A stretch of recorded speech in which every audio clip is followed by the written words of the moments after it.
Good evening ma'am.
Start करते हैं। मैं कुछ देख रही थी तो अभी मुझे बताओ कैसा टेस्ट लिया। मैंने टेस्ट देखा भाई, इतना तुम लोगों को तो मजे आ गए हैं। सुरेंद्र, भावना, यस मैम, अच्छा यस किया।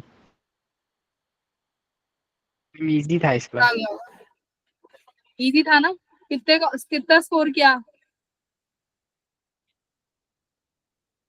शिवम नहीं आया आज? 170 में आया हूँ मैम। शिवम नहीं है ना आज क्लास में? मैम है, इधर है रुद्र को। रुद्र गौतम, तुम कितनी आईडी से आते हो भाई? मैम एक जीमेल से कभी लॉगिन ही नहीं होता। अच्छा, अब बताओ कितने कितने। गौरव, तुम्हारा कितना स्कोर आया? मैम 68 था शायद फिजिक्स में। फिजिक्स में? Yes ma'am. ओके, भावना, आपका? मैम 63। 63। सुरेंद्र के कितने आए हैं? मैम आई थिंक 60 थे। 50। रुद्र, तुम्हारे? रुद्र, शिवम? मैम देखना पड़ेगा अभी। मार्क्स को तो तुम्हें लोगों को देखना चाहिए, कहाँ गलतियां करी है कहाँ नहीं। कशिश, तुम्हारा क्या स्कोर रहा? 70। स्पर्श, आपका? मैम 70। स्पर्श का कितना है? स्पर्श का कितना रहा?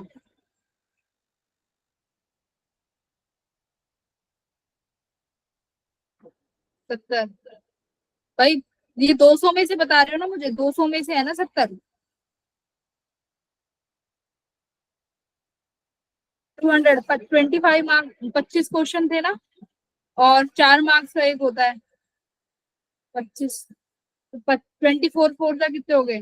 400। अच्छा, 20 से 25 ईमेल्स लिखनी है, सही से ज्वाइन।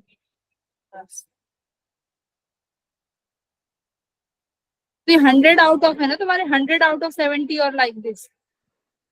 100 में से 70, वेरी गुड। जिसके 100 में से 70 है तो फिर तो वेरी गुड। पर मैं अभी भी वेरी गुड नहीं कहूंगी, क्योंकि क्लास 6 का तुम, क्लास 11 का तो तुम बहुत बार पढ़ चुके हो वो 6 चैप्टर, और जब भी तुम्हारे 70 आ रहे हैं भाई, अपने आप को पुश करो। और ये तो बहुत इजी टेस्ट था, इसमें तो मैं सोच रही थी बच्चे भाई 80 85 ले आएंगे एकदम। कहाँ गड़बड़ कर दिया? सेक्शन ए में 65 है। ठीक है। सेक्शन ए तो आसान था ना, तो जो सेकंड बी सेक्शन था जो न्यूमेरिकल टाइप इंटीजर टाइप इसमें रह गया होगा ना। चलो ठीक है, तो अभी हम एलसीआर सर्किट कर रहे हैं ना, पे ध्यान दो। तो क्या क्या कंप्लीट कर लिया हमने एलसीआर में, मुझे ये बताओ पहले। एसी करंट में क्या क्या पढ़ चुके हैं?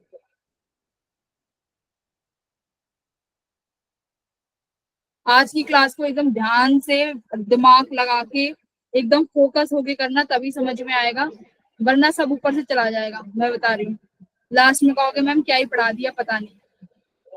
तो इसलिए एकदम सीरियस हो जाओ और कॉपी पेन हाथ में लेके बैठो, तभी ये क्लास समझ में आएगी। जो आज हम लोग पढ़ेंगे आज तभी समझ में आएगा, वरना मैं पहले कह रही हूँ बेशक मत पढ़ो।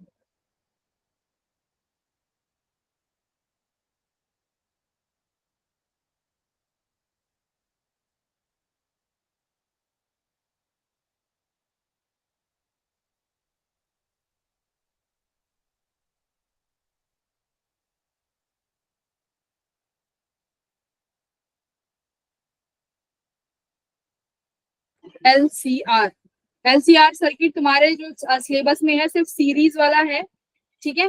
दूसरा जो पैरेलल में तुम्हारे सिलेबस में है ही नहीं, ये तुम्हारे लिए बहुत अच्छी बात है कि सिर्फ सीरीज सर्किट है। फैन ही गायब हो गया क्या?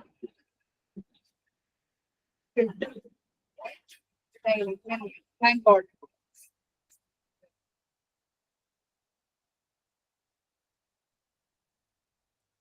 एकदम सीरियस हो जाओ, कॉपी पेन लेके बैठो और ध्यान से सुनो। कोई डिस्टरबेंस है तो कानों में ईयरफोन्स लगा लो।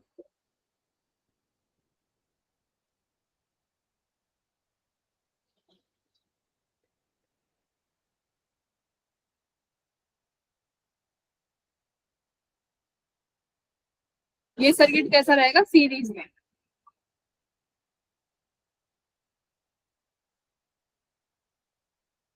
मतलब इंडक्टर, कैपेसिटर और रेजिस्टर तीनों भाई सीरीज में है, ठीक है। सर्किट के साथ तीनों सीरीज में है, तीनों कनेक्टेड है एक एसी वोल्टेज के साथ, जैसा अभी तक करते आए हैं। और हम क्या मानते हैं हमेशा कि सिर्फ सर्किट में जो करंट फ्लो कर रहा है वो कितना कर रहा है, I equals to I naught sine omega T, ठीक है। I equals to I naught sine omega T. ये क्या है तुम्हारा इंडक्टर, ये क्या है कैपेसिटर और ये क्या है रजिस्टर, ये है। अब सर्किट में ये करंट तीनों सीरीज में है, तो करंट तीनों सर्किट में सेम जाएगा, है ना। इसमें तो हम कुछ कर ही नहीं सकते, मैंने बता ही दिया। करंट ये है। अब मुझे तुम क्या करोगे,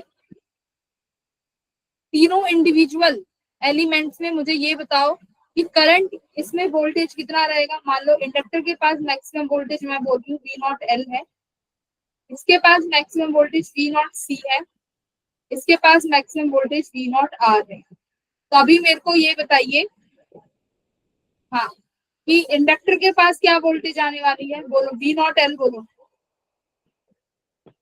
वी नॉट एल क्या है, पीक वोल्टेज ऑफ इंडक्टर। और इंडक्टर के पास करंट कितना है, आई नॉट साइन ओमेगा टी। बताओ भाई, बहुत बार कर चुके हैं, बहुत बार।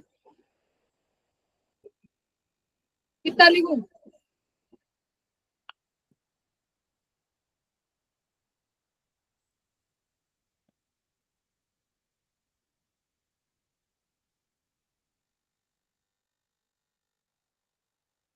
मैं नहीं बताऊंगी।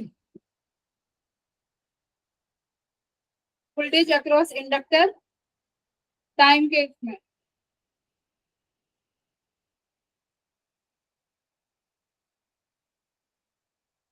कितना लिखूं, साइन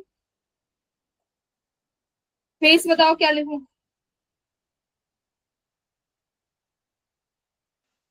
बोलो।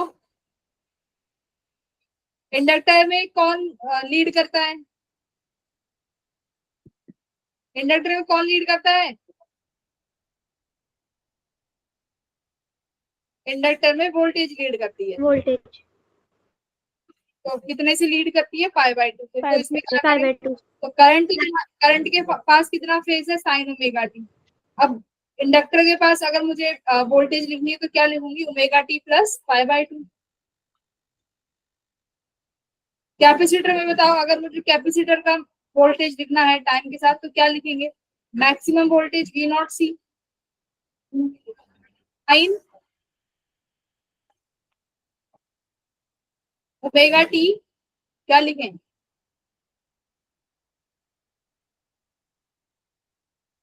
कैपेसिटर में कौन लीड करेगा, सुरेंद्र बोलो कैपेसिटर में कौन लीड करेगा। गौरव बताओ, चलो गौरव बताएगा, गौरव अच्छा बच्चा है, गौरव बताओ। अभी ध्यान नहीं आ रहा। कैपेसिटर में कौन लीड करेगा, करंट, वेरी गुड। कैपेसिटर में करंट लीड करेगा, कितने से, पाई बाई टू से। तो पाई बाई टू से करंट लीड कर रहा है, तो करंट कितना है, साइन ओमेगा टी। तो अगर कोई चीज ऑलरेडी लीड कर रही है जिसमें हम लोग कोई चेंज नहीं कर सकते तो क्या करें, वोल्टेज को पाई बाई टू पीछे कर दो। रेजिस्टेंस का बताओ, रेजिस्टेंस में क्या करेंगे,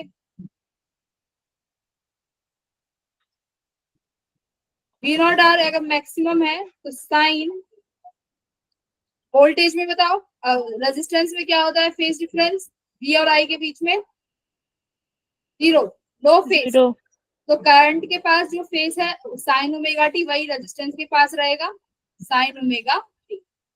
ये हम 10 बार कर चुके हैं, मैं इसलिए करा रही हूँ क्योंकि तुम्हें बार बार मैं ही रिवाइज करा दूं, क्योंकि मुझे पता है मेरे बच्चे घर जाके कॉपी नहीं खोलते हैं, तो जो मैंने क्लास में पढ़ाऊंगी यही पढ़ेंगे, ठीक है। अभी अब एक काम करो, तीनों है एल सी आर, तीनों है इसमें। अभी तुम क्या करो, फेसर डायग्राम बनाओ, जो अभी तक हम बनाते आए हैं ना, फेसर डायग्राम तीनों की वोल्टेज में। जो अभी मैंने ये वोल्टेज लिखी है तीनों, इन तीनों की वोल्टेज के लिए एक फेसर डायग्राम बनाओ। कैसे, देखो वी नॉट आर बच्चों यही रहेगा करंट के साथ, क्योंकि दोनों सेम फेज में है। Yes okay, ma'am. अब एक बार देखो, रेजिस्टेंस से 90 डिग्री आगे कौन है,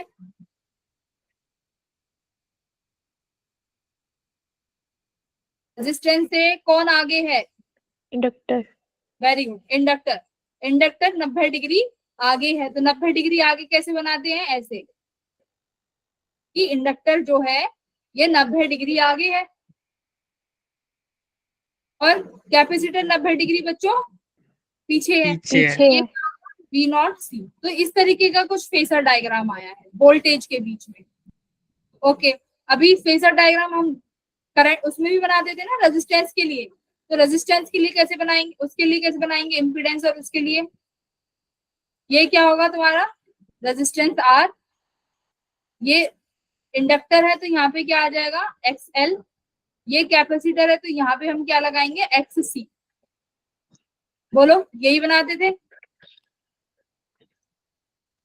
हाँ है ना, तो बोलो इसी तरीके से बनेगा ना फेसर डायग्राम। Yes ma'am. तो अभी तुम देखो, अब जब हम लोगों ने एल आर और आर सी सर्किट पढ़े थे, एल आर और आर सी सर्किट, तो उसमें क्या लीड किया था भाई, इसमें इंडक्टर लीड किया था, है ना, कि जो वोल्टेज है वो आगे तो रहेगी पर 90 से ना होके 5 से रहेगी। ऐसी कैपेसिटर में करंट आगे रहेगा पर 90 से ना होके 5 से होगा, है ना, यही पढ़ा था।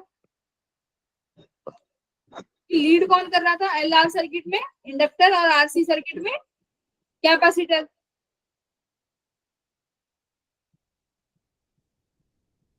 हाँ ना तो बोलो, यस अरे मैम। हाँ ना तो बोलो, यस मैम। यही था। ओके, अब यहाँ कैसे पता चलेगा तुम्हें कि कौन लीड करेगा, इंडक्टर करेगा या कैपेसिटर करेगा, भाई दोनों एंटी है, दोनों देखो एंटी है। कैपेसिटर किसको लीड कराना चाहता है, करंट को, वही इंडक्टर किसको लीड कराना चाहता है, वोल्टेज को।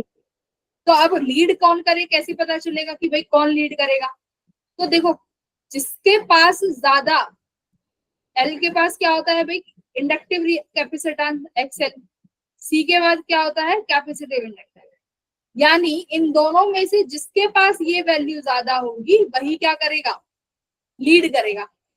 मतलब उसकी बात मानी जाएगी, मतलब जिसके पास ज्यादा ज्ञान उसकी बात मानी जाती है ज्यादातर। यहाँ क्या होगा भाई, जिसके पास जितना इंडक्टेंस उसकी बात मानी जाएगी। तो यहाँ पे तुम्हारे पास तीन केस बनेंगे कि ठीक है। तो तीन केस क्या है? पहला केस, अगर इंडक्टर की वैल्यू ज्यादा है तो रेजिस्टेंस तो न्यूट्रल है, वो तो कह रहा है भाई मैं तो न्यूट्रल हूँ, मेरा तो कोई वो है, वो तो न्यूट्रल पार्टी है ना, वो इलेक्शंस में न्यूट्रल पार्टी है कि उसको लगेगा कि जहां ज्यादा वोट्स आ रही है उसी के साथ कोलिशन बना लेंगे। ये वो सीन है रजिस्टर का। अब दूसरा केस क्या है, या तो कैपेसिटर एक्ससी ज्यादा हो या एक्सएल कम हो। ये दो केस है भाई, बोलो। पहले Yes, केस ma'am. yes, पहले केस में किसकी चलेगी? एक्सेल Excel की। की. इंडक्टर की। इंडक्टर की चलनी चाहिए। अच्छा, Yes, अगर sir. पहले केस में इंडक्टर की चलेगी तो सर्किट में करंट तो तुम्हें पता है, मुझे बताओ, सर्किट यहाँ रफली लिख रही हूँ, सर्किट में तुम्हें करंट पता है आई नॉट साइन ओमेगा टी, पता है? ये Yes, मैंने ma'am. तुम्हें ऑलरेडी बताया हुआ है।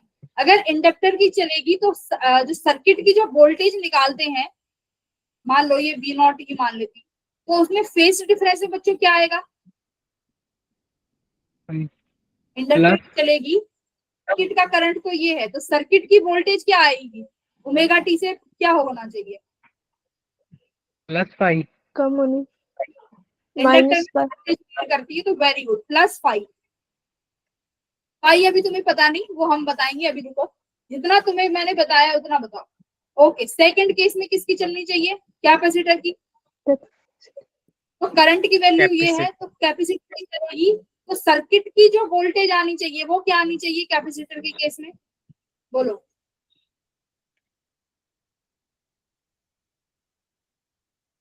ओमेगा टी +5 कितने? ओमेगा टी -5, क्योंकि कैपेसिटर लीड कर रहा है, तो कैपेसिटर तो भाई वोल्टेज को आगे, ये करंट को आगे करना चाहेगा, तो यानी वोल्टेज अब देखो करंट से 5 पीछे हो गई। यस और नो?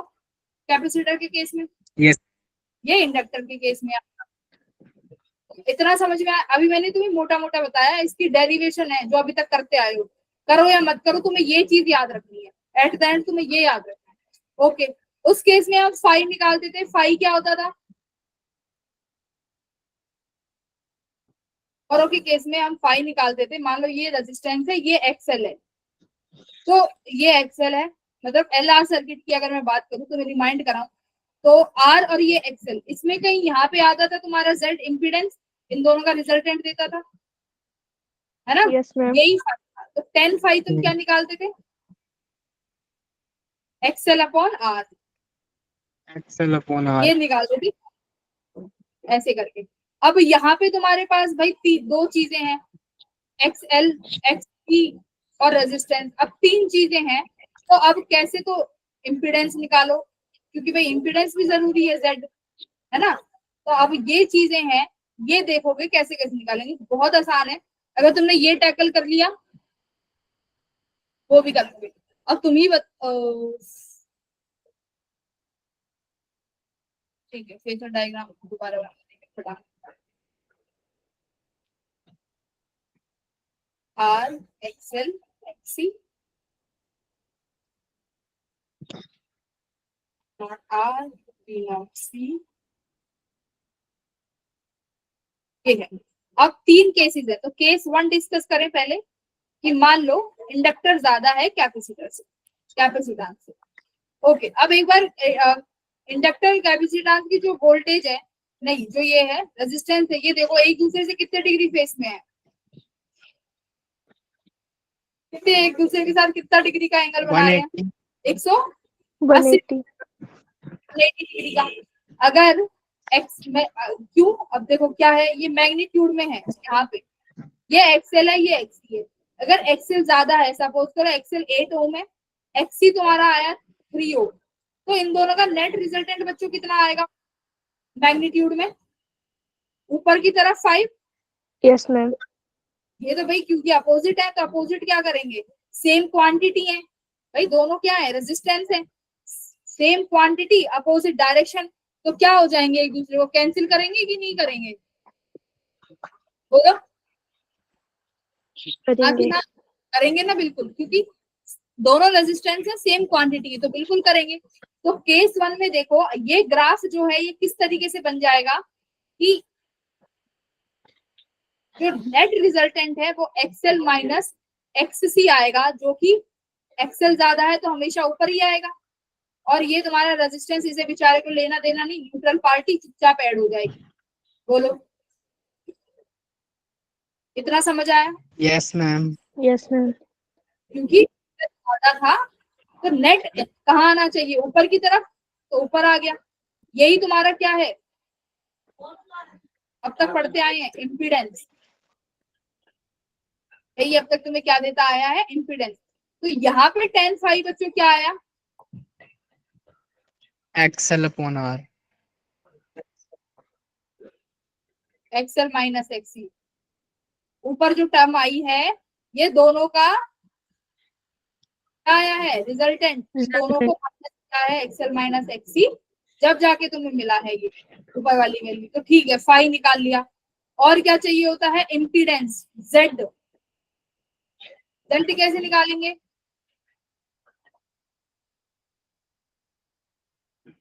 नाम प्रमुखान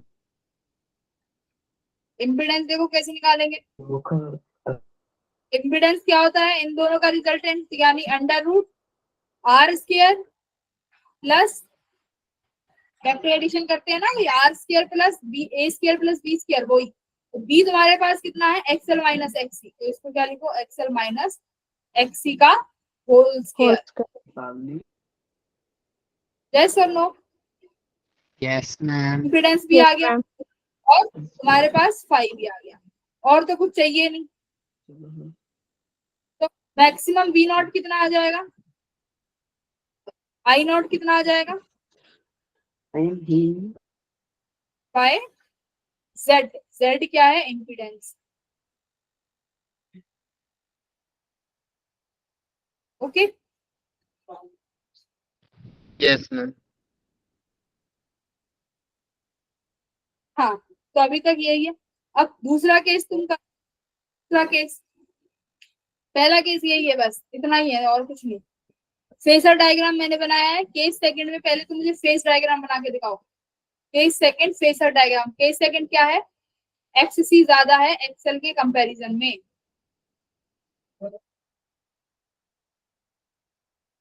इम्पीडेंस बताओ, फाई बताओ, चलो फाई और इम्पीडेंस बताओ कि मैम ये है वैल्यू।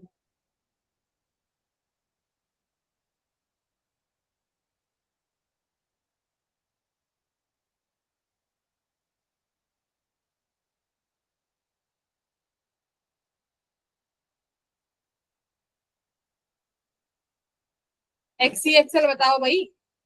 पहले चलो मुझे तुम पहले, सबसे पहले बताओ जेड, इम्पीडेंस बताओ। XC phasor minus. डायग्राम बताओ, उसी से बताओ। पहले फेसर, वहां से धीरे धीरे आएंगे ना। फेसर में से तो देख के बता रहे हो तुम सारी चीजें, तो पहले फेसर की बात करते हैं। जल्दी जल्दी बता दो, जल्दी जल्दी, एकदम मजा आ जाएगा। ये है आर, ये है एक्सएल, ये है एक्सी। कौन सी किसका मैग्नीट्यूड ज्यादा है, एक्सी का। एक्सी का। तो यानी मुझे रेजिस्टेंस यहाँ पे है, नेट कहाँ पे आएगा, आर के ऊपर या आर के डाउनवर्ड्स, आर के नीचे। Very good, down. ये रिजल्टेंट क्या है, जो ये वाला एक्स सी माइनस एक्सएल, तुम्हें क्या देगा, इम्पीडेंस विच इज जेड। इसी को क्या बोलते हैं, देखो थीटा हमेशा मैं कहां से ले रही हूँ, ये चीज याद रखना, जो फाई हमेशा लिया है वो आर से बनाता हुआ एंगल है। तो जेड, अब बताओ इम्पीडेंस कितना है, 10/5।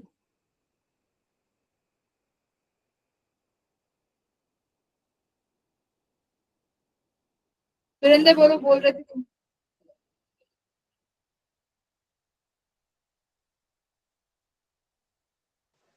इम्पीडेंस कितना हो जाएगा, XC minus XL upon are.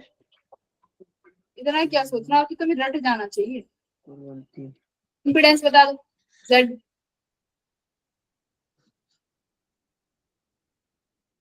कौन बताएगा,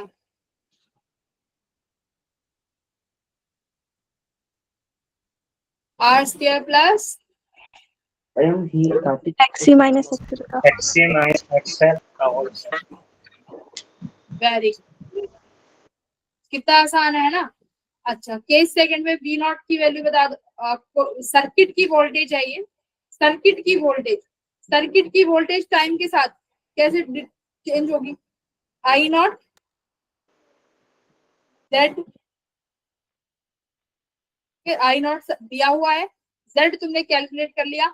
मुझे आप बताइए साइन यानी फेज क्या लिखूं। साइन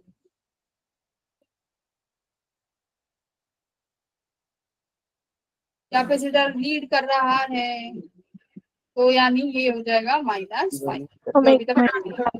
यही तीन चीजें निकालनी है भाई तुमने। कुछ तुमसे बस यही पूछेगा। क्या पूछेगा देखो, क्या ही पूछ लेगा जो पूछ सकता है। सर्किट का करंट, सर्किट की वोल्टेज, सर्किट का करंट, सर्किट की वोल्टेज, और जो तीनों एलिमेंट है अलग अलग, रेजिस्टेंस, कैपेसिटर और इंडक्टर, इन तीनों का करंट और इन तीनों की वोल्टेज तुम्हें पता होना चाहिए कि फेज डिफरेंस क्या है बस।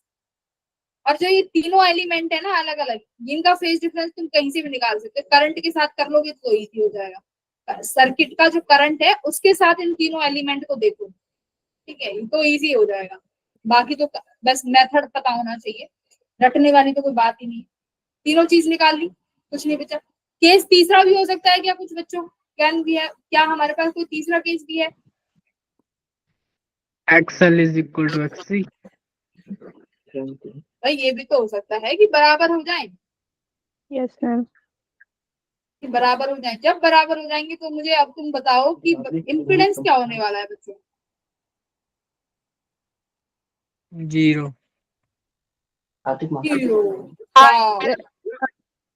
फॉर्मूला देखना, R होगा आर स्क्वायर प्लस, चलो दोनों माइनस होते हैं चाहे कोई भी बड़ा छोटा हो। अब ये बराबर के हो गए तो ये क्या हो गया 0। 0 सिर्फ कितना आया इम्पीडेंस, R आर के बराबर। यानी जो ये सर्किट है ये किसकी तरह बिहेव कर रहा है, और इस कंडीशन को क्या बोलते हैं। जब XL इक्वल्स टू XC हो गया इसे बोलते हैं बच्चों रेजोनेंस कंडीशन। क्या बोलेंगे, Resonance condition. Resonance condition. Circuit कैसा बिहेव कर रहा है, behave as what, purely resistive circuit. कर रहा है कि नहीं कर रहा, क्योंकि इम्पीडेंस किसके बराबर है, सिर्फ और रेजिस्टेंस के बराबर। फेसर डायग्राम कैसे बनाओगे, देखो दोनों एक दूसरे को कैंसिल कर देंगे। फेसर डायग्राम क्या आएगा, ये V नॉट और यही तुम्हारा I नॉट। दोनों भाई सेम फेस में आ गई कि नहीं आ गए, I not V not.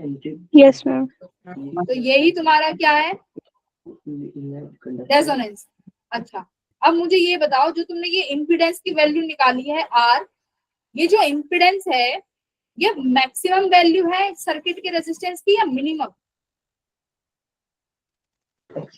Minimum हाँ क्योंकि और केसों में देखो क्या है, XL minus XC, XC minus XL, इसकी भाई कुछ ना कुछ तो वैल्यू तो आएगी, 0 तो नहीं होगा, राइट और रॉन्ग, कुछ ना कुछ वैल्यू तो आएगी। तो मैक्सिमम वैल्यू कब, मिनिमम वैल्यू कब है, जब ये दोनों 0 हो जाएंगे। तो this is the value of impedance जो कि मिनिमम है।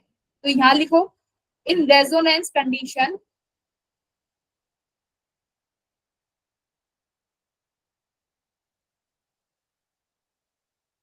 सर्किट के पास क्या है, मिनिमम रेजिस्टेंस, हाँ कि ना, इम्पीडेंस लिख दो। यस मैम अच्छा अब एक बात बताओ, करंट क्या हो जाएगा फिर। अगर सर्किट का रेजिस्टेंस सबसे कम है तो करंट उस पॉइंट पे क्या होना चाहिए, मैक्सिमम मैक्सिमम। Very good. तो रेजोनेंस कंडीशन में सर्किट के पास करंट क्या है, मैक्सिमम, इसलिए उसको क्या बोला जाता है, रेजोनेंस। रेजोनेंस का मतलब कोई चीज, कोई दो चीज बराबर की फ्रीक्वेंसी पे आ गई। रेजोनेंस का मतलब क्या होता है कि कोई ऐसी चीज है, एनीथिंग, जो जब फ्रीक्वेंसी उन दो चीजों की मैच कर जाए यानी फ्रीक्वेंसी बराबर हो जाए, उस कंडीशन को बोला जाता है रेजोनेंस। तो जब फ्रीक्वेंसी बराबर होगी किसकी, एक्सएल और एक्ससी की, फ्रीक्वेंसी कैसे अभी आगे बात करेंगे उस पर भी रुको। तो रेजोनेंट कंडीशन में current maximum,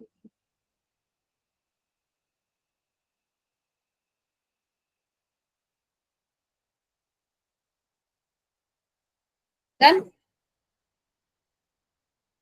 done okay ma'am. अभी, हाँ इतना तो तुमने समझ लिया। अब देखो अगर मैं यहाँ पे जो मैंने लिखा है रेजोनेंस कंडीशन, वो लिखा है एक्सी बराबर एक्सएल। तो एक्सी क्या होता है, 1/ओमेगा सी,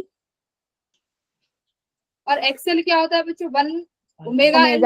ओमेगा एल। Omega L. अब मैंने क्या बोला, रेजोनेंस ऐसी कंडीशन है जहाँ फ्रीक्वेंसी बराबर हो, तो इसका मतलब ओमेगा क्या होगा दोनों का, सेम सेम होगा। सेम। सेम होगा।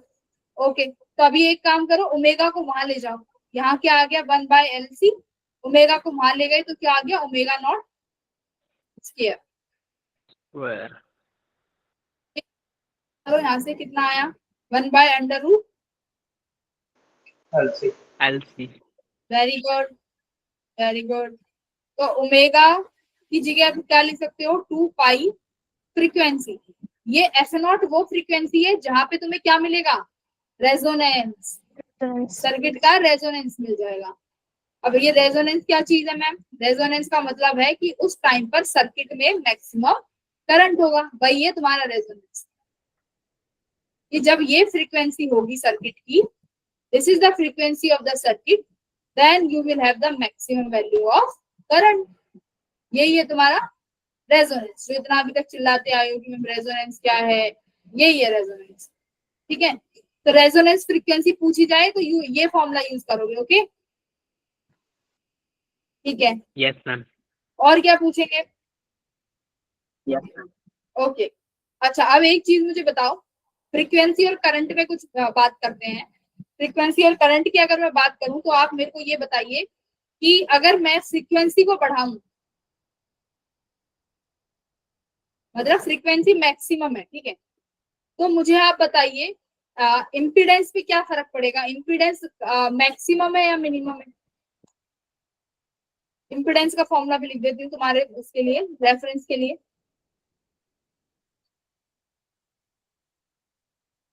मान लो एक्सएल माइनस एक्सी या एक्सी की बात कर रहे हैं तो ओमेगा में लिख लेते हैं।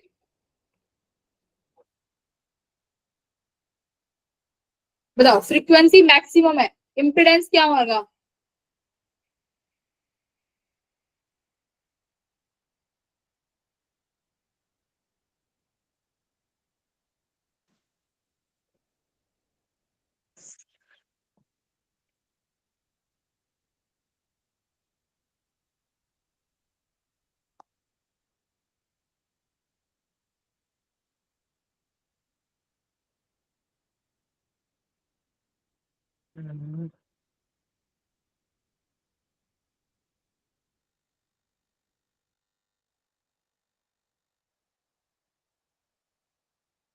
देखो क्या मैंने तो आइंस्टाइन की इक्वेशन पूछ ली इनसे। फ्रीक्वेंसी ज्यादा है तो यहाँ देखो ओमेगा ज्यादा नहीं हो जाएगा, फ्रीक्वेंसी ज्यादा होगी तो ओमेगा एल ज्यादा हो जाएगा, हाँ कि ना। बट जो 1/ओमेगा सी है ये क्या हो जाएगा, कम। भाई फ्रीक्वेंसी ज्यादा हुई तो फ्रीक्वेंसी, इंडक्टर के लिए तो ओमेगा एल है, तो ओमेगा एल फ्रीक्वेंसी ज्यादा तो ओमेगा एल ज्यादा। पर जो ये 1/ओमेगा सी है, फ्रीक्वेंसी की ज्यादा होते ये यूनिट, ये टर्म क्या हो जाएगी, ज्यादा की कम, ये 1/ओमेगा सी कम होगी। कम होगी ना, क्योंकि ये 1/2 पाई F C है। फ्रीक्वेंसी अगर ज्यादा हो गई तो 1 बाय ज्यादा क्या किसकी तरफ अप्रोच करता है, मिनिमम वैल्यू की तरफ। तो ये मिनिमम वैल्यू हो गई एक मैक्सिमम। अब मैक्सिमम में से बहुत छोटी वैल्यू घटाओगे तो ये वैल्यू क्या मिलेगी, तुम्हें मैक्सिमम मिलेगी। तो एफ मैक्सिमम में जेड तुम्हारा क्या है, मैक्सिमम ही रहेगा, यानी ज्यादा है अभी। ठीक है, करंट क्या हो जाए, जेड मैक्सिमम है तो करंट क्या हो जाएगा, मिनिमम। मिनिमम। करंट अभी भी मिनिमम है, यानी मैक्सिमम फ्रीक्वेंसी ज्यादा है तो करंट तो जब भी नहीं बढ़ा। ठीक है, तो अब हम क्या करते हैं, मैं इसको फ्रीक्वेंसी को मिनिमम करके देखते हैं, क्या मिनिमम फ्रीक्वेंसी करने पर करंट मुझे ज्यादा मिलेगा। अब देखो, अब तुमने मिनिमम करी, तो मिनिमम करने से भाई एक यूनिट एक्सएल तो छोटी हो गई, पर जो एक्ससी है वो क्या हो गई, बड़ी हो गई, है कि नहीं, बड़ी होगी, तो यानी एक कम एक छोटी, दोनों का डिफरेंस क्या आएगा, ज्यादा, तो यानी जेड अभी भी क्या है, ज्यादा ही है भाई, मैक्सिमम वैल्यू ही है, तो करंट क्या हो जाएगा अभी भी मिनिमम। तो वो फ्रीक्वेंसी जो ये फ्रीक्वेंसी जहाँ ये लिखी है मैंने, ये 1/2 पाई वाली फ्रीक्वेंसी जो ये फ्रीक्वेंसी फिर है कौन सी फ्रीक्वेंसी, ये किसके बीच में लाई करेगी, तो ये फ्रीक्वेंसी किस किस के बीच में लाई करेगी, मिनिमम से जो मैक्सिमम वैल्यू के बीच में तुम्हें एक वैल्यू मिलेगी, जहां पर कौन सी कंडीशन आएगी, रेजोनेंस कंडीशन, हाँ कि ना। देखो तुमने देखा ना कि दोनों में करंट क्या है, मिनिमम है भाई। अब तुमने एक्सट्रीम वैल्यू ले ली, मैक्सिमम फ्रीक्वेंसी और मिनिमम फ्रीक्वेंसी तुमने लेके देखी, दोनों फ्रीक्वेंसीज पे करंट तो कम आ रहा है, बट रेजोनेंस फ्रीक्वेंसी पे करंट मेरा मैक्सिमम आता है, तो यानी जो ये रेजोनेंस फ्रीक्वेंसी है वो इन दोनों बैंडविड्थ के बीच में कहीं ना कहीं मिलेगी। तो अभी मैं तुमसे कहूँ कि करंट और फ्रीक्वेंसी के बीच में मुझे एक डायग्राम बना के दिखाओ कि ये मेरा करंट है और ये मेरी फ्रीक्वेंसी है, और बनाइए डायग्राम। तो देखो यहाँ पे मान लेते हैं एफ मिनिमम है और मैं यहाँ मान लेती हूँ एफ मैक्स है, तो एफ मिनिमम पे करंट क्या था, मिनिमम, तो ये मान लेते हैं मिनिमम है, तो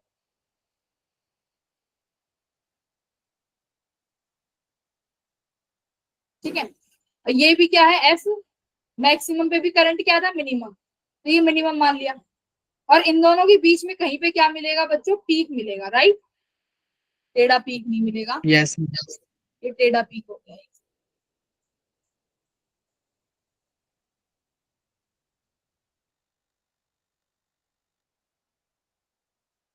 Sorry.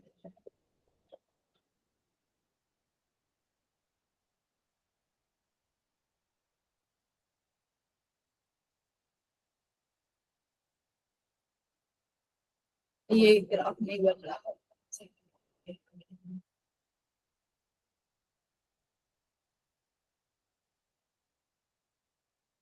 ठीक है, तो ये जो पीक है इस पे करंट क्या आया है, मैक्सिमम, तो क्या बोलूं, आई नॉट मैक्स, और जो ये फ्रीक्वेंसी है ये क्या है, बोलो, मिनिमम कर दिया सत्यानाश, ये कौन सी फ्रीक्वेंसी है, मैक्सिमम। करंट मैक्सिमम हो रहा है, तो ये कौन सी फ्रीक्वेंसी होगी, रेजोनेंस फ्रीक्वेंसी, भाई करंट की वैल्यू मैक्सिमम हो गई ना, तो किस वैल्यू पे करंट मैक्सिमम होता है, रेजोनेंस फ्रीक्वेंसी पे, तो रेजोनेंस फ्रीक्वेंसी किस वैल्यू के बीच में मिली, एक मिनिमम वैल्यू और एक मैक्सिमम वैल्यू के बीच में, तो ये है रेजोनेंस फ्रीक्वेंसी, यानी फ्रीक्वेंसी और करंट के बीच में ग्राफ, और इसी को हम लोग क्या बोलते हैं, शार्पनेस ऑफ करंट। अब ये शार्पनेस ऑफ करंट क्या है, एक शार्पनेस की बात करते हैं, एक आप टॉपिक पढ़ोगे, मॉड्यूल्स को खोल के देख लेना, वहां पे जरूर पढ़ना है एलसीआर सर्किट। तो शार्पनेस क्या है, शार्पनेस है जो ये पीक करंट आया है ना, ये कि ये मैक्सिमम पीक कब आएगा। आप देखो एक चीज बताओ, मान लो ये जो तुम्हें पीक मिला है, इम्पीडेंस की वैल्यू थी आर, ठीक है, यानी आर था रेजिस्टेंस, तो ये पीक वैल्यू बच्चों इधर आ गई, आई नॉट मैक्स, ओके। अभी मैं क्या करती हूँ, अब मैं तुम्हें कह रही हूँ कि मैंने रेजिस्टेंस बच्चों बढ़ा के 2R कर दिया, तो ये पीक बढ़ेगा या घटेगा, दिमाग लगाना, सोच के बोलो, करंट बढ़ा दिया, ये बढ़ा दिया मैंने, इम्पीडेंस बढ़ा दिया, करंट क्या करेगा,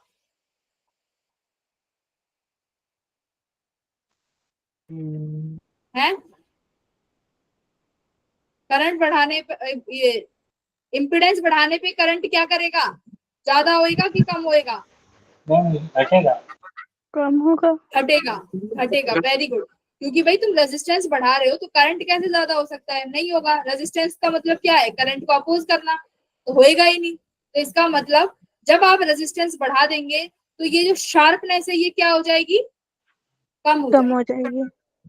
तो यानी ये ग्राफ है 2R, तो शार्पनेस रेजिस्टेंस के साथ क्या हो रही है, कम हो रही है, तो शार्पनेस का डायरेक्टली मतलब है आई नॉट की मैक्सिमम पीक वैल्यू, ठीक है, this is the peak value, तो ये कम होगी। आगे समझ में एलसीआर, यही एलसीआर है और कुछ एलसीआर नहीं है। एक इसमें क्वालिटी फैक्टर आता है,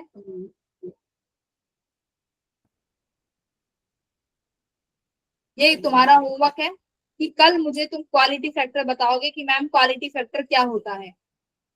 होमवर्क क्वेश्चन, कल तुम मुझे बताओगे अगली क्लास में क्वालिटी फैक्टर, ठीक है, डील पक्की करें? यस पढ़ मैम। के आओगे, मॉड्यूल्स खोलो, मॉड्यूल्स में एलसीआर से में जाओ, बाकी मैंने तुम्हें सब समझा दिया है। कुछ एक बार रीड करना चाहो फॉर योर अच्छी मेमोरी में रखने के लिए तो रीड कर लेना, बाकी मुझे क्वालिटी फैक्टर तो कल अगली क्लास में तुम लोग समझाओगे, क्योंकि मेरा पढ़ने का मन नहीं किया क्वालिटी फैक्टर, तो मैं सोच रही थी कि बच्चों को काम दे देती हूँ, बच्चे मुझे समझा देंगे, ठीक है। Yes, अगला ma'am. तुम्हारा Okay. टॉपिक, Okay, अगला ma'am. तुम्हारा टॉपिक है एलसी ऑसिलेशन। इस टॉपिक को भाई जल्दी खत्म करो, फिर तुम्हें वो रे ऑप्टिक्स भी स्टार्ट करानी है, जिसमें तुम सबसे ज्यादा परेशान हो रहे होंगे।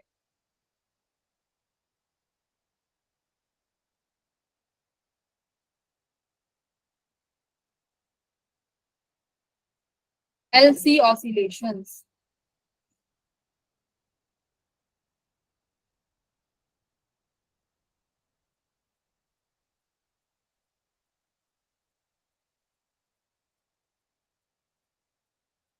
क्या समझ में आ रहा है इससे? ऑसिलेशन से क्या समझ आ रहा है? हम ऑसिलेट कर रही है कोई चीज। हाँ, ऑसिलेट कर रही है। ऑसिलेट का मतलब क्या होता है? वेव। हमें एक पॉइंट से बार बार गुजरनी है। Very good.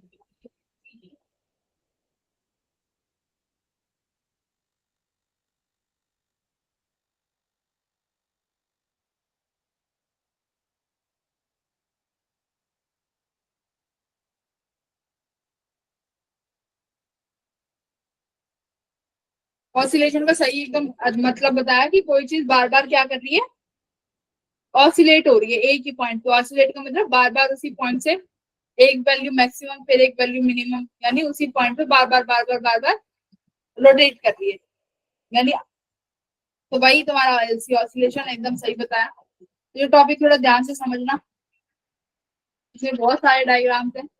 ये मैं इसलिए मैं डायरेक्ट भी करा सकती हूँ, पर थोड़ा समझाने के लिए करा रही हूँ, देख लेना। अगर फील करना है तो समझ लो, वरना मैं डायरेक्ट थ्योरी भी पढ़ा, वो भी पढ़ा दी, डेरिवेशन करा देती हूँ, क्योंकि डेरिवेशन ही है इसमें। तो सुनो, एलसी ऑसिलेशन,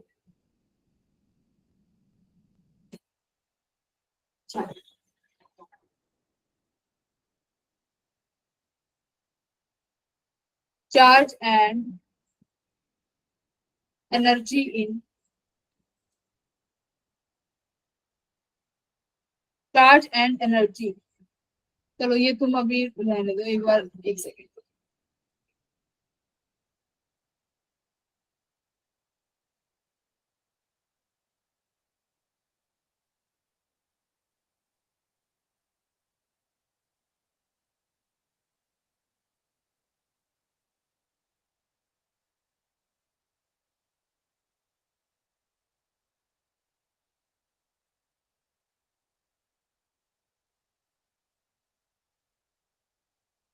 तो ये देखो एलसी सर्किट है, कैपेसिटर और एक इंडक्टर। तो एक बार बताओ, जब कैपेसिटर अभी फुली चार्ज है, फुली चार्ज है, देखो क्यू नॉट का मतलब है कैपेसिटर के पास पूरा पूरा भरपूर मात्रा में चार्ज है।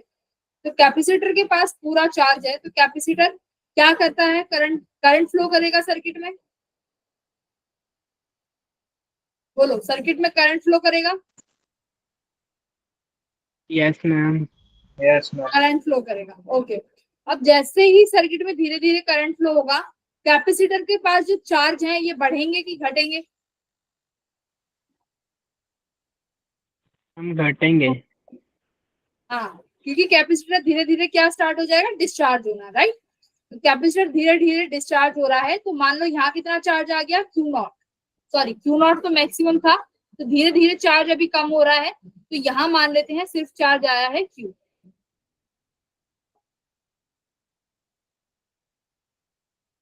यहाँ प्लस है तो प्लस का ही आएगा, यहाँ पे माइनस क्यू चार्ज आ गया। इंडक्टर के पास इंडक्टर, अच्छा तो अभी देखो करंट तो फ्लो कर रहा है सर्किट में, बिल्कुल। कैपेसिटर डिस्चार्ज हो रहा है धीरे धीरे, ओके। तो जो ये इंडक्टर से बच्चों करंट होके जा रहा है, इंडक्टर से करंट होके जा रहा है, क्या इंडक्टर के पास एनर्जी स्टोर होगी? Inductor stored energy, inductor energy store करता है कि नहीं करता? करता यस है। मैम करता क्या है। फॉर्मूला होता है? Half L I square. तो जब इंडक्टर से करंट पास होके जाएगा तो इंडक्टर क्या होगा बोलो? इंडक्टर के पास एनर्जी आएगी, बिल्कुल आएगी। तो अभी अब तुम मुझे बताओ इस सिचुएशन में जो करंट है वो क्या हो रहा है? डिक्रीज।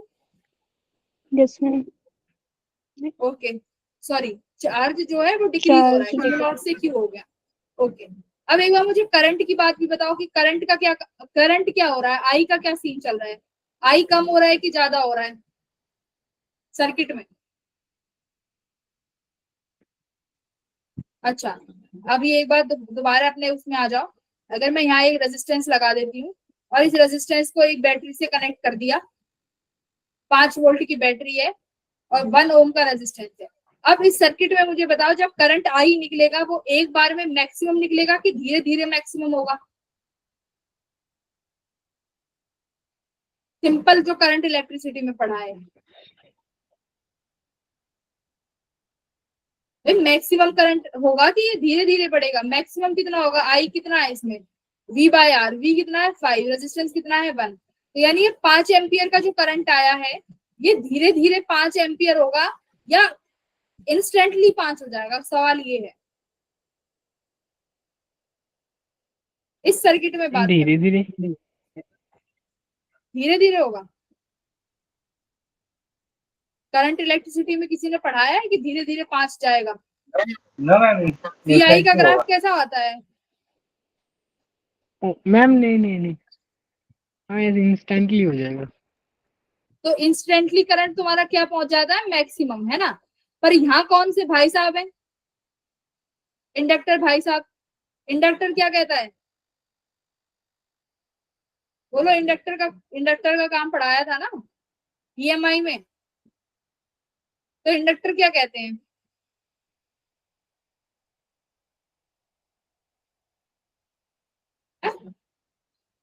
कि मैं अगर करंट बढ़ेगा तो मैं क्या करूंगा उसको? ओपोज। अपोज करेगा। हाँ, मैं उसको अपोज करूंगा। मतलब अगर जब हमने स्टार्टिंग में जब LR सर्किट पढ़ा था, LR सर्किट में करंट मैक्सिमम कब हुआ था? जब टाइम कितना पहुंच गया था? जब बोला था कि इंफिनिटी होगा, जब जाके सर्किट में करंट मैक्सिमम होगा तो सही पर टाइम लगेगा। कहने का मतलब इनफाइनाइट का मतलब क्या है कि करंट को मैक्सिमम होने में जहां पे इंडक्टर मौजूद है समय लगेगा। यही पढ़ा है ना? ठीक है, तो अभी मतलब जो ये सर्किट का करंट है ये अभी मैक्सिमम वैल्यू पे तो नहीं पहुंचा है पर अभी धीरे धीरे इंक्रीज कर रहा है। बोलो है ना भाई? इंस्टेंटली तो Yes, मैक्सिमम ma'am. नहीं हो जाएगा, धीरे धीरे इंक्रीज करेगा। तो अभी जो वो ड्यूरेशन है तो उसमें क्या होगा? पहले एक्सपोनेंशियली बढ़ेगा ना, तो धीरे धीरे अभी बढ़ रहा है। तो चार्ज क्या हो रहा है? डिक्रीज हो रहा है, ठीक है, ओके। अभी अब क्या होगा? अब बताओ, जब अब कैपेसिटर फुली डिस्चार्ज कर दे, अब चार्ज भाई क्या होगा? कैपेसिटर फुली डिस्चार्ज हो गया, अब कैपेसिटर के पास कोई चार्ज ना है, कितना हो गया charge? 0 0, no charge, okay. Capacitor fully discharge है। करंट जब कैपेसिटर फुली डिस्चार्ज होने वाला होगा मतलब वो टाइम कौन सा पहुंच जाएगा? इनफाइनाइटी उस टाइम पे। कैपेसिटर डिस्चार्ज हो गया मतलब सर्किट में जो करंट की value just before the capacitor पूरा डिस्चार्ज होने से पहले मैक्सिमम पहुंच गई होगी। Yes ma'am. यस मैम तो आई कितना हो गया होगा भाई? मैक्सिमम हो गया होगा। अब करंट, अब चार्ज बताओ कितना हो गया? 0। कि कैपेसिटर फुली डिस्चार्ज हो गया, कैपेसिटर के पास तो कोई चार्ज ही नहीं है। हाँ जी और ना? ठीक है, तो अभी कैपेसिटर पे कोई चार्ज नहीं है। अब ये एक बात बताओ, कैपेसिटर तो सो गया, उसके पास कुछ चार्ज नहीं। इंडक्टर भाई साहब ने जो ये एनर्जी स्टोर करी है वो एनर्जी से क्या करेंगे? ये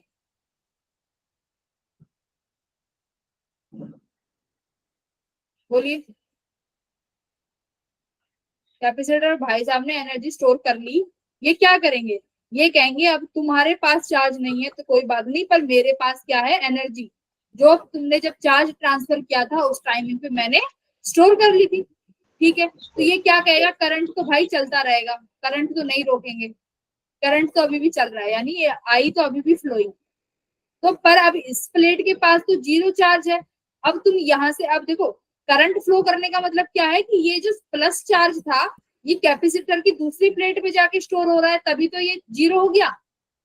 बोलो कि सारा जो प्लस क्यू चार्ज था ये सारा जाके कहाँ जमा हो गया, प्लेट की, कैपेसिटर की दूसरी प्लेट पे। यही तो बात होती है, कैपेसिटर पढ़ा था तब, ये चार्ज कैसे फ्लो करता है कि कैपेसिटर की एक प्लेट से चार्ज दूसरी प्लेट पे जाके स्टोर होता रहता है, और उसी जब चार्ज पूरा बराबर चला जाए तो चार्ज जीरो हो जाएगा। तो अभी इसके पास तो अगर बैट चार्ज जीरो हो गया तो अभी पर करंट फ्लो कर रहा है, तो इसका मतलब यहाँ पे कितना चार्ज आ जाएगा, माइनस क्यू। कितना प्लेट पे था पहले, प्लस जीरो था, तो अभी जीरो, जिसके पास जीरो है तुम उससे अभी भी करंट ले रहे हो, तो वो कहाँ से ला के देगा, नेगेटिव हो जाएगा बेचारा। तो ये नेगेटिव हो गया, ये प्लेट हो गई पॉजिटिव, रिवर्स हो गए। देखो करंट फ्लो कर रहा है।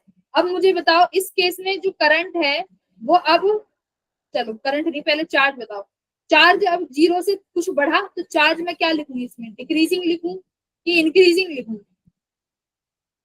increasing, चार्ज, चार्ज बढ़ा, वेरी गुड, चार्ज अब थोड़ा बढ़ रहा है, इंक्रीजिंग है। तो करंट बताओ, करंट का क्या सीन रहेगा, अब इंडक्टर धीरे धीरे थकेगा कि नहीं थकेगा, भाई वो चार्ज, अब वो अपनी एनर्जी को ड्रेन कर रहा है। पहले देखो जैसे कैपेसिटर ड्रेन कर रहा था ना, तो कैपेसिटर की क्या काम क्या था, चार्ज, तो चार्ज डिक्रीज हो रहे थे, है ना। इंडक्टर के पास क्या है, करंट, तो अब जैसे जैसे इंडक्टर काम कर रहा है तो इंडक्टर के पास जो करंट है वो क्या होगा, डिक्रीज होगा, हाँ कि ना। अब एक पॉइंट बच्चों ऐसा आ जाएगा कि इंडक्टर हाथ खड़े कर देगा कि भाई सब जितना करंट था मैं सब दे चुका, हाँ कि ना। तो वो पॉइंट जो होगा जब इंडक्टर कह चुका कि मेरे पास भाई कुछ नहीं है, जो था हम दे चुके, तो उस टाइम पे करंट कितना हो जाएगा, जीरो। अब चार्ज बताओ, चार्ज कितना होगा, जब ये करंट डिक्रीज से जीरो गया है, मतलब कोई ना कोई तो वैल्यू होगी, तो जब डिक्रीज से जीरो गया है तो ये चार्ज भी तो बढ़ रहा होगा, यानी ये माइनस क्यू नॉट होगा, ये प्लस क्यू नॉट हो गया। तो यहाँ पे क्यू कितना हो गया बच्चों, मैक्सिमम, क्यू कितना हो गया, मैक्सिमम। ये सब लोग मैक्सिमम। हाँ या ना, यस ओके मैम। बस अब यही तुम्हें फील कराना था। अब तुम देखो कि ऑसिलेट कर क्या रहा है एक्चुअली में, व्हाट इज ऑसिलेटिंग। तो पहला सर्किट देखो, ये पहला सर्किट है, यहाँ देखो, यहाँ पे अगर मैं एनर्जी की बात करूं बच्चों, यहाँ पे मुझे बताओ किसके पास सारी एनर्जी स्टोर्ड है, कैपेसिटर के पास, capacitor, भाई इंडक्टर के पास तो कैपेसिटर। एनर्जी है ही नहीं अभी, इनिशियली जब बात कर रहे हैं, जब एकदम कैपेसिटर के पास एनर्जी है, करंट भी फ्लो नहीं हो रहा, करंट बाद में जाके फ्लो हुआ है ना, तो इस दौरान सिर्फ और सिर्फ एनर्जी है कैपेसिटर के पास। कैपेसिटर के पास एनर्जी का फॉर्मूला क्या है, बोलो।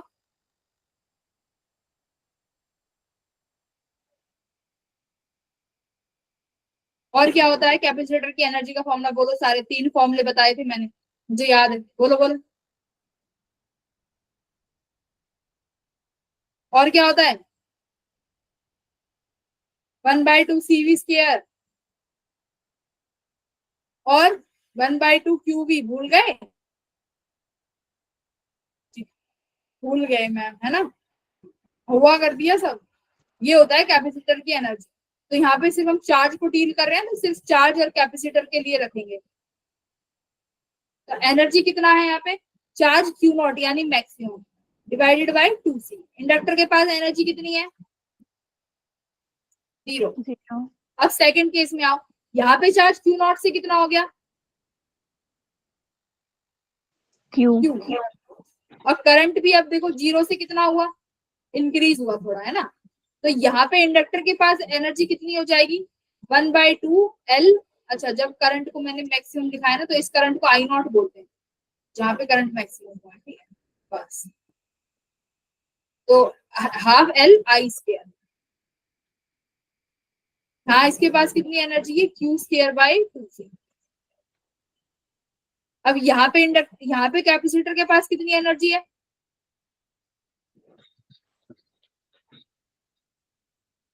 बोलो कितना चार्ज है। 0. 0. हाँ, तो एनर्जी का फॉर्मूला क्या है, क्यू स्क्वायर बाई 2c। तो यानी एनर्जी कितनी हो गई, 0। 0. इंडक्टर के पास करंट क्या है, मैक्सिमम। तो इंडक्टर राजा के पास कितना एनर्जी स्टोर है, 1/2 L आई नॉट स्क्वायर। यानी आई नॉट का क्या मतलब है, मैक्सिमम एनर्जी अब Maximum. किसके पास है, इंडक्टर जी के पास है। अब धीरे धीरे देखो, इंडक्टर की एनर्जी कम हो रही है, एनर्जी ड्रेन हो रही है ना अब इंडक्टर की, क्योंकि कैपेसिटर को चार्ज कर रहा है वो। ये एनर्जी कहाँ यूज हो रही है, कैपेसिटर को चार्ज करने में, देख रहे हो। तो अब यहाँ पे एनर्जी क्या होगी बच्चों, बोलो, half Li square plus Q square by 2c। यानी दोनों के बीच अभी एनर्जी है आधी आधी, कहीं ना कहीं बीच में चल रही है। यहाँ पे बोलो, यहाँ पे सारी एनर्जी किसके पास है, Capacitor. सारी energy capacitor, very good, capacitor के पास, यानी Q not square by 2g।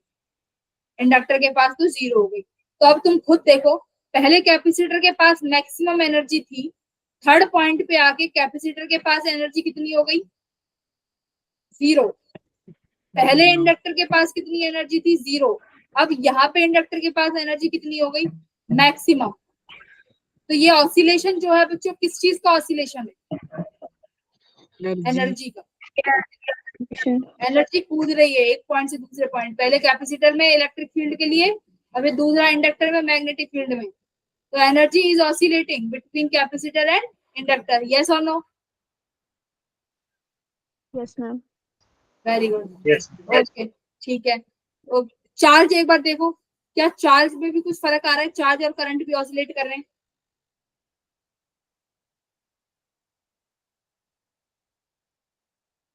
इस चार्ज इज ऑसिलेटिंग, ये भी कर रहे हैं।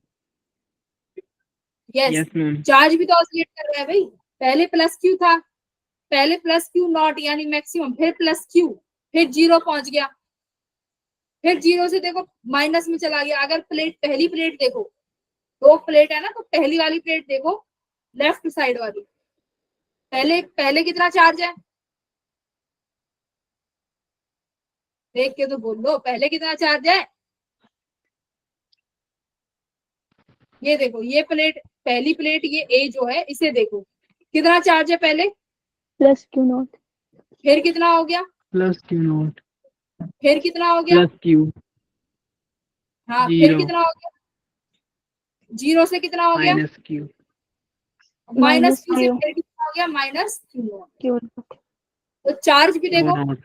पहले मैक्सिमम चार्ज देखो कैसे गया, चार्ज देखो, पहले कहा था ये मैक्सिमम क्यू नॉट, ठीक है, मैक्सिमम क्यू नॉट से कहाँ गया, क्यू पे, क्यू से कहाँ चला गया, 0 पे, ठीक है। अब 0 से फिर कहाँ चला गया बच्चों, Minus माइनस Q. क्यू। अब माइनस क्यू से फिर कहाँ चला गया, माइनस माइनस क्यू. क्यू। तो ये ऑसिलेट होता रहेगा चार्ज भी प्लेट पे, मैक्सिमम क्यू नॉट से लेके माइनस क्यू नॉट तक। हाँ जी और ना जी, हाँ जी. तो चार्ज इज ऑल्सो ऑसिलेटिंग। तो ये ऑसिलेशन किस किस चीज का है, चार्ज और एनर्जी का। जी charge. Charge and energy is oscillating.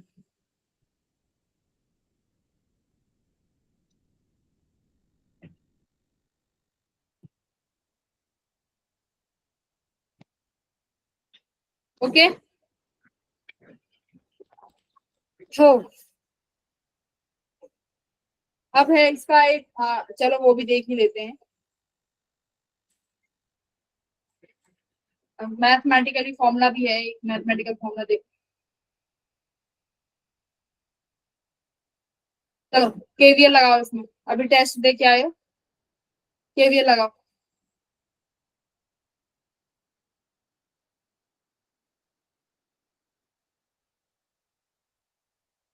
कौन सी साइकिल में घुमाए, इस साइकिल में घुमा रहे हैं, बोलो केवीएल लगाओ।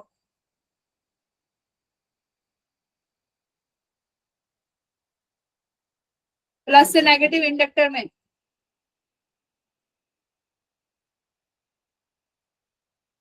पॉजिटिव से नेगेटिव जा रही हूँ, नेगेटिव।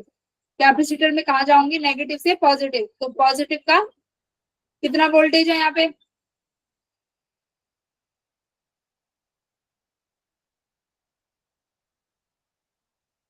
हाँ या ना? Yes ma'am.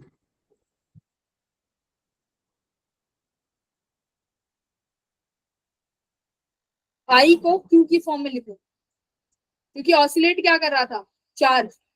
तो मुझे इक्वेशन चार्ज के लिए चाहिए भाई, इक्वेशन चार्ज में चाहिए। तो अब आई को क्यू के फॉर्म में लिखो, कैसे लिखते हैं,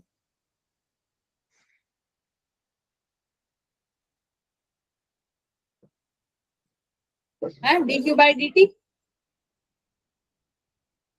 अब एक बात बताओ, जब चार्ज घट रहा था तो करंट करंट और आई में कैसा रिलेशन है, उल्टा है ना, एक चीज पॉजिटिव जा रही है तो एक नेगेटिव में।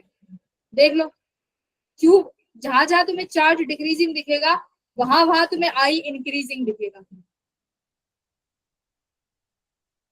हाँ या ना? Yes, ma'am. यस तो इस चीज को सही करने के लिए क्या करूं, माइनस साइन लगा दूं, ओके। अब यहाँ देखो D I by D T है, तो D I by D T क्या हो जाएगा,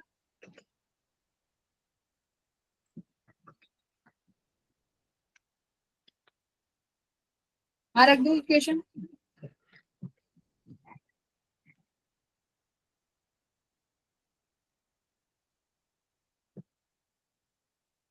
इस इंडक्टर को यहाँ ले आती हूँ,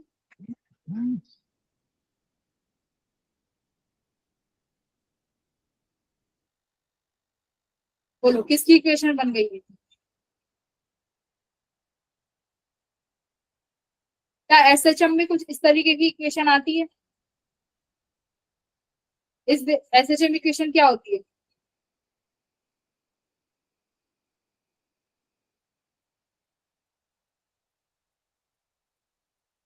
क्या होती है ना, बोलो। Yes ma'am. इस एसएचएम इक्वेशन का सॉल्यूशन क्या होता है,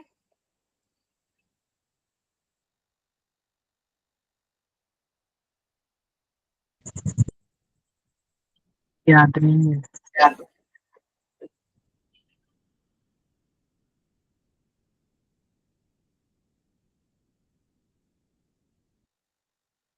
है?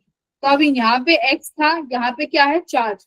तो मुझे क्या मिलेगा, चार्ज की वैल्यू, मैक्सिमम चार्ज कितना गया है, क्यू नॉट। ये एक्स नॉट का क्या मतलब है, this is the peak value है ना, ये मैक्सिमम वैल्यू है। तो यहाँ चार्ज निकाला है तो चार्ज की मैक्सिमम वैल्यू लिखेंगे Q not sine omega T plus 5। यानी ये क्या है, ये इस इक्वेशन का बच्चों सॉल्यूशन है, ठीक है। This is the solution of this equation. जो सेकंड मैथमेटिक्स में तुम सीखते होंगे डबल डेरिवेटिव इक्वेशन, वहां पे सॉल्यूशन निकालने सीखे होंगे, तो ये इस इक्वेशन का सॉल्यूशन है, ओके। अब ये फाई क्या है, ये फाई निकालना पड़ेगा, वही फाई तुम कहोगे मैडम ये फाई नहीं पीछा छोड़ दिया बस, लास्ट टॉपिक। फाई कैसे निकालेंगे, देखो, Q not sine omega T plus omega T plus 5। अब इनिशियल स्टेज पे आ जाओ, जब टाइम कितना था 0, तो कैपेसिटर के पास कितना चार्ज है, इनिशियली कैपेसिटर के पास कितना चार्ज है, क्यू है, क्यू चार्ज है, देख लो जरा कितना चार्ज, Q naught. हाँ। तो इनिशियली जब टाइम 0 था तो चार्ज कितना था उसके पास, क्यू नॉट। तो अभी मैं टाइम 0 रख के इस इक्वेशन में क्यू की जगह क्या लिख दूं, Q naught.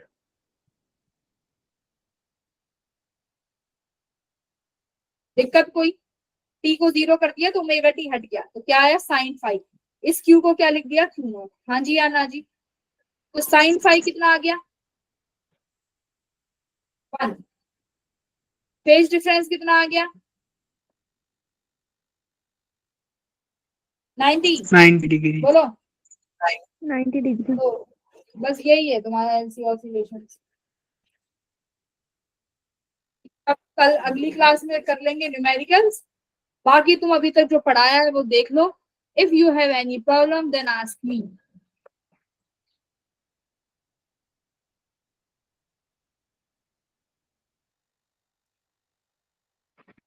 एक दो चार देखो मैंने अभी तक न्यूमेरिकल करा दिए हैं, बस ये एलसी ऑसिलेशन वाला टॉपिक ऐसा है जिसके न्यूमेरिकल नहीं हुए हैं। तो अगली क्लास में सिर्फ इसके न्यूमेरिकल्स करेंगे। क्वालिटी फैक्टर पढ़ के आ जाना। ये चैप्टर तुम्हारा कंप्लीट है, फिर रे ऑप्टिक्स स्टार्ट कर देंगे, ठीक है? Okay ma'am. मजा आ गया कि नहीं आया? मैम पूरा मैं मैम। Okay ma'am. समझ में आ गया कि ऊपर से चला गया? आ गया। मैम आ गया समझ में। आ गया मैम। ठीक है, तो यही था थोड़ा सा बस। मैम आ गया। एलसी ऑसिलेशन ही थोड़ा सा है इसमें, जो थोड़ा सा खतरनाक लगता है बच्चों को। ये अगर तुम खुद से पढ़ते तो तुम मुझे 100% मैं श्योर हूँ तुम्हारे नहीं पल्ले पड़ता। उठ गए?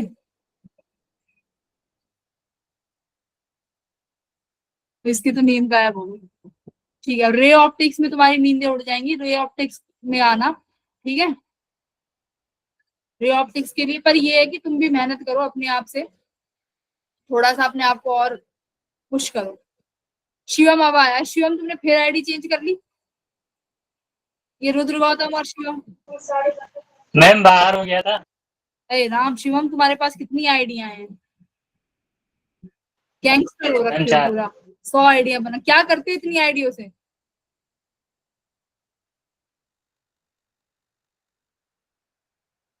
क्या तुम्हारे मैम कुछ ना, एक फॉलो हो जाती दूसरी बना देता हूँ। कितनी आइडियो से अलग अलग बन के रिक्वेस्ट भेजते हो, बताओ मुझे। मैम गई ना, बस 4 ही तो है।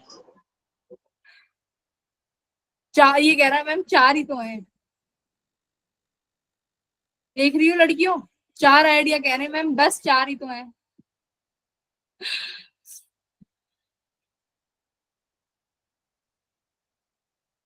क्या? चलो अब जाके पढ़ लो थोड़ा सा। Bye bye everyone, good night. Bye ma'am. Bye. Thank you ma'am. Good night. Thank you, ma'am. Bye, ma'am.